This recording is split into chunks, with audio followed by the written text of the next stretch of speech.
Hello, I'm Sanji Caldera from Sanji Caldera Associates. We are registered licensed migration consultants for both Australia and Canada. Today, I would like to talk to you about several governments' policy on migration due to the COVID-19 issue. So we live in unprecedented times. We are subject to curfews, we are subject to lockdowns, and this has a major economic impact. And the governments are grappling with the idea, how do they decide on what is the perfect level of migration? Now, the first instance, people would think that due to the COVID-19, that the migration should be stopped or reduced drastically. And there has been many debate on this, on what is the ideal level of migration. I would like to impart with some my knowledge and my belief on what the government's policy would be. Now, there are some news conferences that our Prime Minister, the Australian Prime Minister, has mentioned that we believe in the short term there would need to be major cuts into the number of people who come to Australia. Now, what type of people are they talking about? What are the cuts? So I'd like to talk a little bit about these policies. Now, as early as yesterday, the Prime Minister of Australia confirmed that they would maintain the permanent migration program at 160,000 places. We believe in the short term there may be some reductions, and obviously that reduction will come to the difficulties that the applicants would have to pass their medical test, and perhaps more stringent medical tests due to the COVID-19 issue. Now, migration, people coming into the country, has a crucial impact on the economic development of Australia. Let's take for example, more people coming into the country would have more consumption. So there will be more food consumed, there will be more clothing consumed, more houses being built, and infrastructure being built. And most importantly, there will be more taxes being paid. So to have what we call this economic development and have the increase in economic consumption, there should be more migrants coming to the country. Now, we talk about permanent migration. Now, our understanding is a permanent resident application lodged from overseas and those people coming and settling in Australia. Not always that's the situation. Let's take, there are three main pathways how Australia grants permanent residence to their applicants. The first step would be the student population.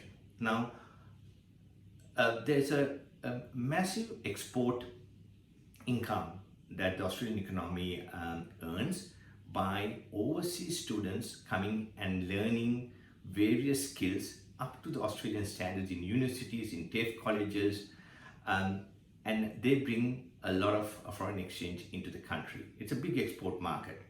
Now, these students, when they do qualify in Australia with skills parallel to the Australian standards, there are pathways for them to apply for permanent residency from being in the country.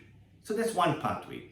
So if that is so, we don't believe that there are major cuts going to be there for the student market, because they end up, first they bring in money to the country by being an international student, and they then develop skills to Australian standards, and they become permanent residents. The second type of permanent residents are people who come to Australia on temporary visas. Now, what are these temporary visas? Are what we call work visas. They are when there is a short-term skill shortage in Australia.